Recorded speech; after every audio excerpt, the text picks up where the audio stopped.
Welcome back to our channel. Please subscribe and like. Lizzie's in Mouse Jacqueline Wilson. We're staring at chapter 3. I got into big trouble with Mama when she found me. She was very, very cross because she thought I'd run away. She shouted at me. Sam didn't shout at me. I was surprised, but maybe he wanted me to run away. You made your mom cry, said Rory. You're ever so naturally lazy and mouse, said Jack. Mom wanted me to say sorry to everyone of hiding in the warble. I want to say anything, so I got sent to bed without any tea. I decided I didn't care one bit, but then Sam knocked on the door and whispered my name. He came into my room. I hid under the booth. I was sure he was going to shout now, but he didn't say anything at all.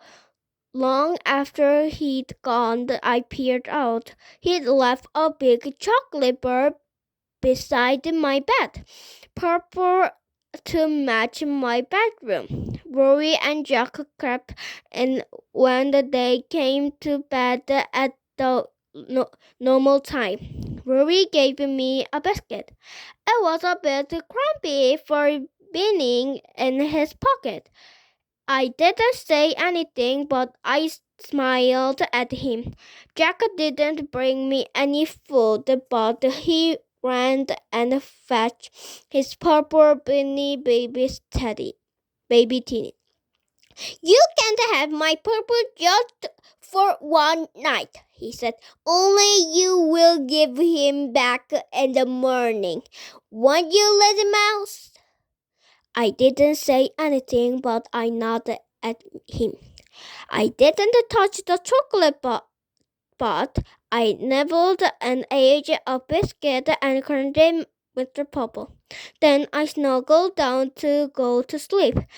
Then guess what? Mom came in with a tray of tea for me. I didn't have to say sorry. In fact, Mom said sorry to me. She gave me a big cuddle and she cried. She promised she'd never ever get cross again. But as I said, I don't always believe Mom's promise. The next day was Sunday. Mom and I used to have a lovely fun Sundays when we were just a family of two. We'd lie in bed late and play birds and carved under the bed covers, and once Mom let me take a jar of honey to bed with us. She just laughed when the sweat got all sticky. Mom liked reading the newspaper all morning. I'd like drawing on the papers, giving all the ladies in the poster mustache and the man long dirty earrings. Then we'd have a picnic lunch in the park. We even had a picnic when it was rainy. We didn't care. We just said it was lovely weather for dogs and went quack, quack, quack. Then we watched video in the evening. Mom liked old black and white movies, and I like new bright color cartoons. We had a lovely Sunday. I didn't think it was going to like the new Sunday one bit. Mom and Sam had a light in. Rory and Jack had a pillow fight and played on their computers. I sat in the wardrobe. I wish I had a Mr. Purple to keep me company, but he was back in his box in Jack's bedroom. We all went out to the pub for Sunday lunch. I don't like purple meals like meat and and vegetables and pudding. I cut mine into teeny tiny pieces and I didn't eat any of them.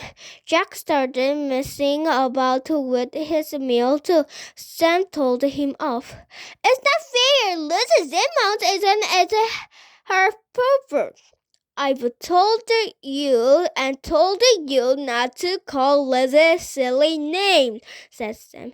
Eat up at once, Jack, and you eat up too, Lizzie, said Mom. I zipped my lips shut together.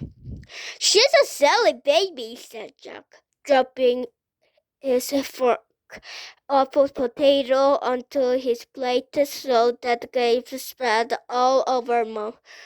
You are both silly babies, said Mom. Oh dear, look at my white shirt. And I wanted to look extra smart to meet your grandma, Sam. We were going to have tea with this old lady. If she was Sam's grandma, she was Rory's and Jack's great-grand. So do the means she's Lizzie sort of that grand, said Rory. I've never had my own great-grand. I've got a granny at the seaside and a gran and grandpa in Soto, but I don't see any of them very often. I didn't want to see this sort of step-grand either. My mom and dad live in Astra, said Sam. So great-grand is very special for me. He said it as if special meant so scary. She's okay, I suppose, but she's very strictly, said Rory. She told me off and I talk in a slang sort of way. She say it sounds stupid. She say I look stupid, said Jack. She always lick her handkerchief and wiping my face. Yuck, I hate that. I didn't want that old lady telling me off and white me. I look at Mom. Mom looked as if she was worried about being told off and white too. Grand lived in a black block of flats. I hope she might live right off the floor. Sam said it was to save her leg. I wonder if they were running out. Perhaps they were about to step off at the knock like an old doll. Great-grand looked a bit like an old doll. This strange sniffy little lady came to the door.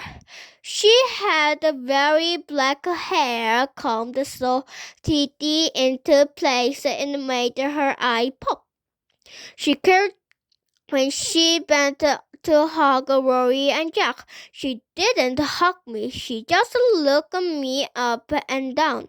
She looked Mom up and down too. It's lovely to meet you, said Mom. Great-grand didn't look as if she thought it was lovely at all.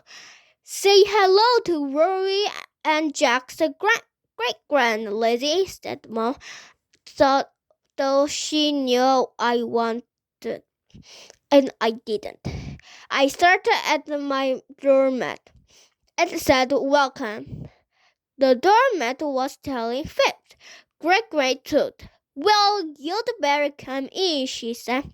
Mama held my hand tight and we stepped inside. Dear, wipe your feet. Watch my big carpet.